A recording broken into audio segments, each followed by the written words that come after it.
Hello guys! Share ko lang sa inyo yung pagtipon-tipon namin magpapamilya. 1 year anniversary na kasi ng tatay ko. Kanya-kanya pala kami ng dala. May nagdala ng pizza, ako nagdala ako ng roast beef and caldereta, pati na rin kalamay. Ang kapatid ko naman, bumili siya ng manok. Pamangking ko, nagdala siya ng Bake Mac. At syempre may pa-drinks tayo. Dala rin sila ng drinks. At di mawawala yung mga gift. Nag-exchange gift pala kami. Every year kasi ginagawa namin to. Tuwing Pasko dati pumupunta sila sa amin nung buhay pa ang tatay ko. Ngayon, nag-iba na since nawala na si tatay. Dito na lang kami pumupunta sa sementeryo. Ang saya talaga ng banding na to pag magkakasama ang pamilya. Kaya lang nga nakakalungkot, wala na yung mga magulang natin. Kung saan lang nandito sila, mas masaya. Nag-exchange gift na nga rin pala kami. Nagbigay na ng regalo kung sinong nakuha nila. Siguradong masaya si tatay, nakikita niya kami at nagtipon-tipon.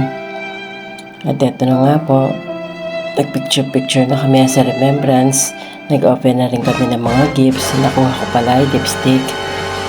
At ang nakuha ko naman, binigyan ko siya ng wine. Napakasaya po ng mga bata. Ito yung masarap na part, yung pagbubukas na regalo. Kung maliit kasi ako, napakasaya ko kahit anong regalong ibigay sa akin. Mga bata ngayon, turuan po natin silang i-appreciate yung mga bagay na nabibigay sa kanila, maliit man o malaki.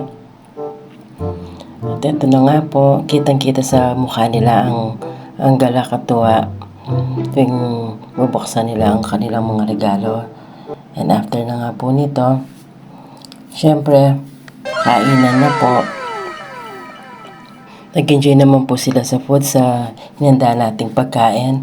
Nagbigay na rin pala tayo ng aginaldo at nagpa-games tayo.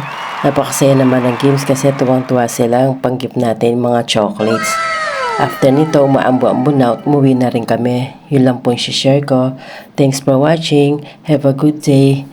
God bless po sa lahat. Merry Christmas.